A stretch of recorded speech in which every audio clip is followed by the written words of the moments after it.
This set of videos will serve as the introduction to our groundwater monitoring section of the course. In this video, we're going to talk about groundwater basics and how groundwater works and how to plan groundwater sampling. So we're going to start out with this basic diagram of the water cycle. So what we need to remember is that with groundwater, groundwater is typically fed from surface water, percolating down through the unsaturated soils and rocks down into the groundwater. And when we talk about groundwater, it's not an aquifer isn't an underground kind of pool of water. It's rock that has pore space that's saturated with water. And so when we talk about the groundwater, it's water moving through the pores of the rocks. And it can move fast or it can move slow depending on the porosity of that rock and the gradient of the rock. So how much pore space there is, how interconnected they are, and how much they're and at what how much they're tilting. So in general, the water from groundwater will be interconnected to surface water in different ways. So we could have springs where the groundwater is very close to the surface and it's coming out at some weakness in the rock. We can have groundwater that feeds lakes and rivers. We can also have lakes and rivers that feed back into the groundwater. So it's very interconnected.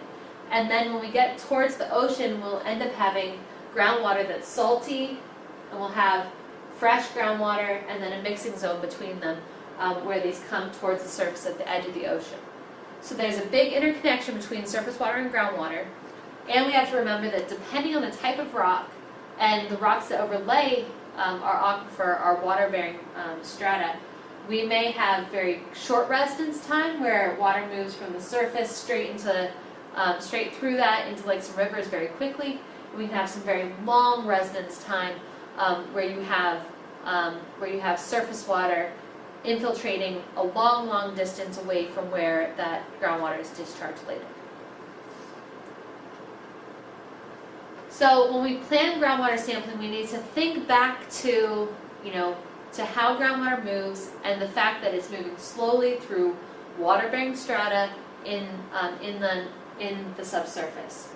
So when we sample groundwater, we can either sample from wells or from springs. Depending on the budget, mostly the budget and the time and the type of sampling that you're doing, those wells may be drilled specifically for your study, or you may have to use existing wells, in which case you're limited in their locations and you need to do the best you can. We're going to talk about the target formation, how frequent we should be sampling. We'll talk about the hydraulics a little bit, and what we're looking for, what we're targeting in terms of analytes. So I've got a lot of notes on these slides that you can go back and pause this video and read about it. I'll also post these slides to Blackboard so that you have them as a reference.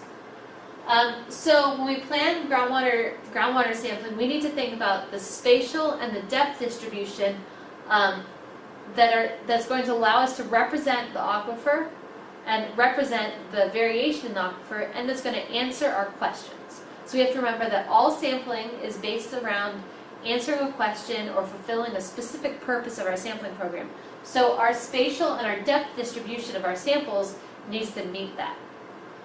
So this could be that there's a spill in the groundwater and we need to look at whether it's reaching the drinking water, or maybe we're just looking at the quality of the water that we're using for drinking.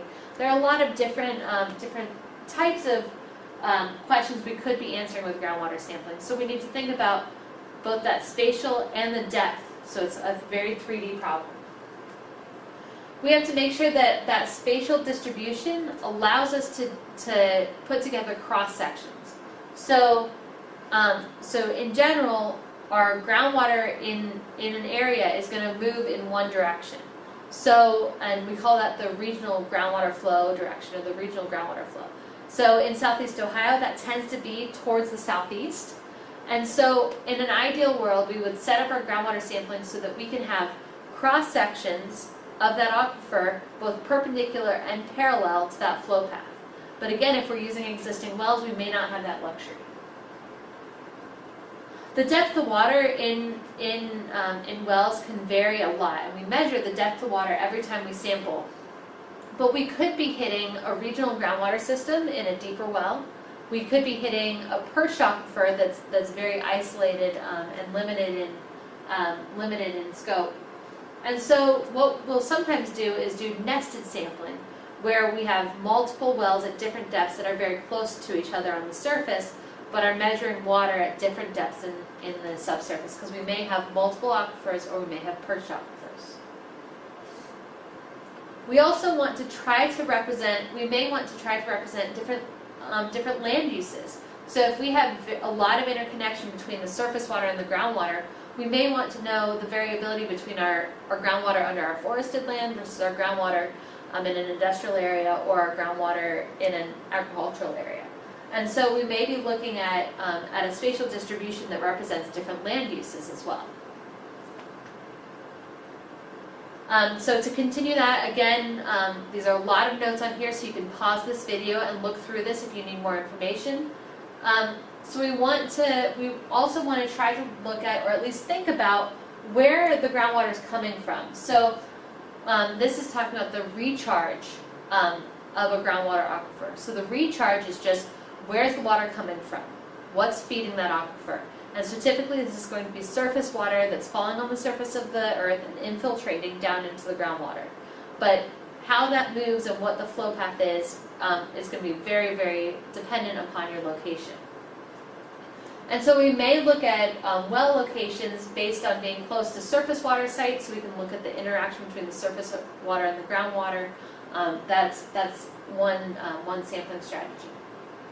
We may want to look at the diversity of groundwater use in the area. So what's being used for irrigation versus what's being used for drinking versus what's being used for livestock. And then there's also logistical issues that we have to consider. So things like who owns the land that we're trying to drill on, or if we're using existing wells, who owns them? Are they going to allow access to them? What's the road access? What's the equipment that's there already? So if we're using existing wells, is there already plumbing in those wells, or do we need to?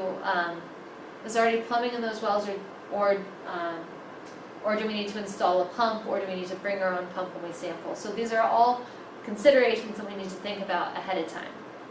So we have to go back to what's the purpose of our sampling, and then design our setup within our budget and within our logistical parameters. So with our well location, we want to think about our hydrogeologic setting. So whether it's porous media, whether it's fractured media, or fractured porous media. And so these are different ways that water can be held in rocks. So with just porous media, think about like a sandstone, where it's a pretty porous rock, and those pores can be saturated with water. And so that's just the porous media. And so water is going to move through that in a predictable way. If you have fractures in rock, water is going to move very quickly through those fractures, but slowly through the rest of the rock if it's not very porous. Whereas if you've got fractures in a porous rock, you're going to have a quick flow path through the fractured media and a slower flow path through the porous media. So one way that we think about this is something called hydraulic conductivity. And hydraulic conductivity is measured in length per day, so like feet per day or centimeters per day. And this is going to tell you how quickly or how easily does water move through that rock or move through that strata. And it can be measured either in the lab or the field. And based on that, we can have these different classifications of an aquifer versus an aquitard. So an aquifer is going to be a rock that can hold and transmit water. So it's going to have a higher hydraulic conductivity. An aquitard is going to limit flow of water through or across it, and it's going to have a low hydraulic conductivity. So when we think about well location and choosing sites that we're going to sample at for groundwater, we need to understand our site location and the locations of our problem areas, or the areas that we're asking questions about, in terms of the regional groundwater system. So if we want to look at how a spill or how a leak has affected the groundwater, we need to think about what direction the water is likely to flow in. And we want to sample in that direction and maybe take some upstream samples that will serve as a baseline or an upstream condition. Initially, if you're drilling new wells in an exploration for a groundwater sampling setup where you've got a larger budget, so you're going to be drilling your own wells, you'll set up these exploratory wells that establish a piezometric surface or a piezometric surface. And a piezometric surface refers to the way that we measure the depth of water in groundwater wells. But this is just going to be essentially a map. You can create a map of the groundwater level throughout a well field by drilling pretty simple wells and measuring the depth of water in those wells. And then with an initial well array, so choosing several well locations, you can gather some initial geologic and hydrologic data that's going to give you more of a picture of the groundwater system. So with surface water, it's a lot easier because we know where water is flowing from and where it's flowing to. With groundwater, there's a lot more complexity and so much that we can't see and that we don't know, that doing this level of exploratory wells followed by initial wells is going to start giving you more information and allow you to draw more of a conceptual picture of what's happening in the subsurface. And then, you complete your well array with more wells to give you more complete information. And obviously, in this situation, it's a trade-off between budget and completeness. So more wells is going to give you more information, but more wells is also going to cost a lot more money. So you have to figure out where that happy medium is. All right, so this is just one example. So this is a hillside, and then this dashed line shows the top of the groundwater. And so here we have a pond or a lake at the top of the hill and a stream at the bottom of the hill. And so when we think about the regional flow paths, we've got groundwater that's flowing into this pond or lake at the top of the hill. We have a general regional flow path that's flowing down gradient and towards this stream or river at the bottom of the hill. And so if we had a truck crash or a spill up here, we're going to be concerned about what's going to make it to this stream. And so we would set up exploratory wells and sampling wells up this hillside to try to capture what's happening along this flow path. But then we'd also want to spread wells across this hillside this way to try to figure out how wide a spill has gone. We might be less concerned with what's happening up here if the spills happen down here because we know it's all moving this way. But if we have a spill that happened way up here, we would be concerned about this water body and the longer flow path down to this water body. But of course, we don't have these pretty pictures when we start groundwater sampling. And so by doing exploratory wells, developing a piezometric surface, and mapping what we think is happening in that regional groundwater system, we're able to think about where we want to place wells. This is just another example of high flow versus low flow and how things can change. So this might look a little confusing at first, but the arrows that are solid lines are our base flow condition, and our dashed lines are our flood flow condition. So this is that stream at the bottom of the hill, and so at normal conditions, we've got water flowing from the regional groundwater table into our stream. But when we have high flow conditions, when we have a flood, we have the opposite condition, where water is flowing out of that stream or river and into the groundwater. So you can see this is the water surface in the groundwater. So at a base flow condition, we've got the groundwater level higher than the water level in the stream, so we've got water flowing into it. At a flood condition, we have the opposite condition, where it's flowing out of the stream and into the groundwater. And so this may also be important for monitoring where pollution is flowing or where different constituents are flowing in the groundwater. We also need to think about our target formation. So what this means is, what rock or what layer of rock are we looking for? And where are we trying to monitor?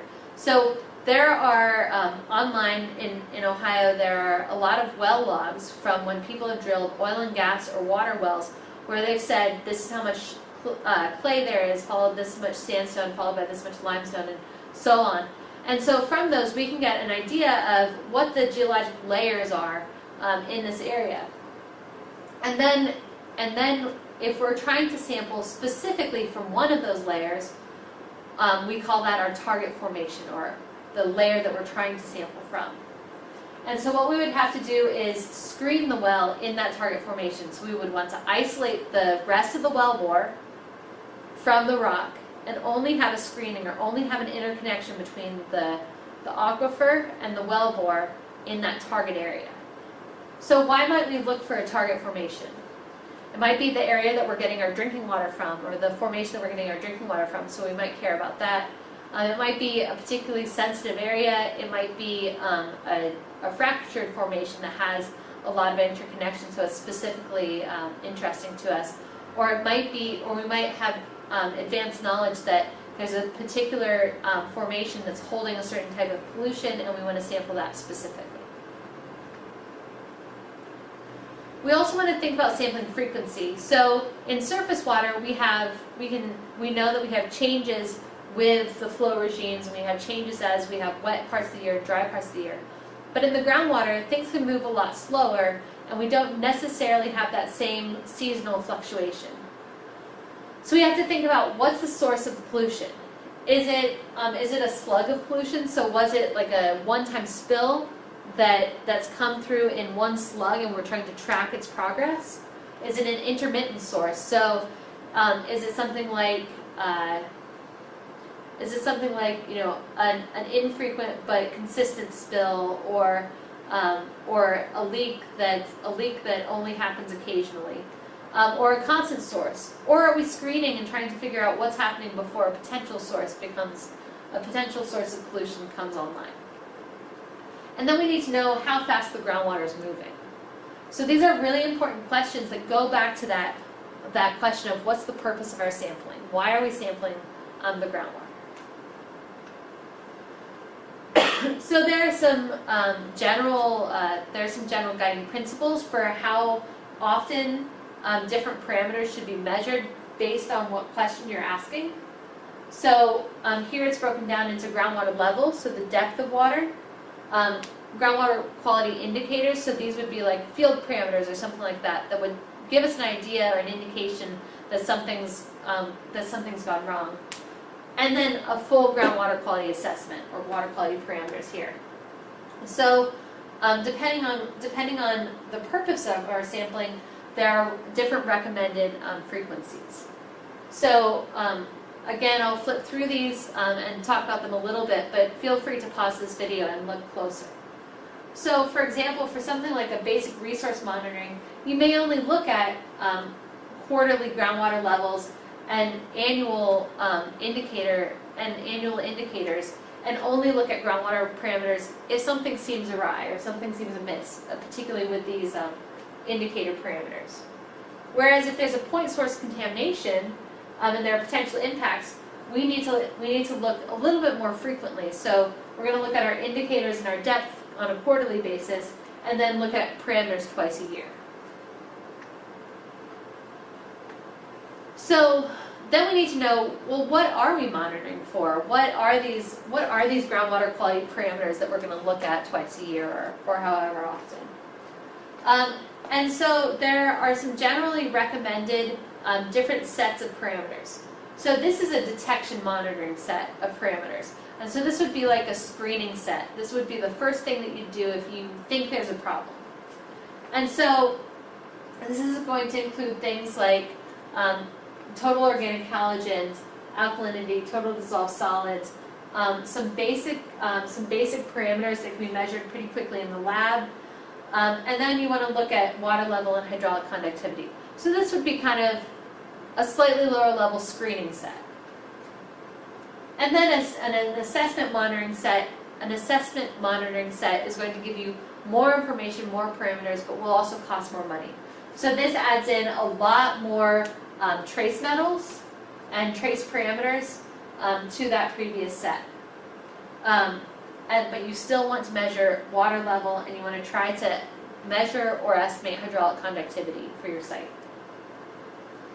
So in this video we talked about different ways or different things to think about when setting up groundwater monitoring, some of the basics of how groundwater flows and how that influences our monitoring setup, and what analytes you might want to assess for some different reasons.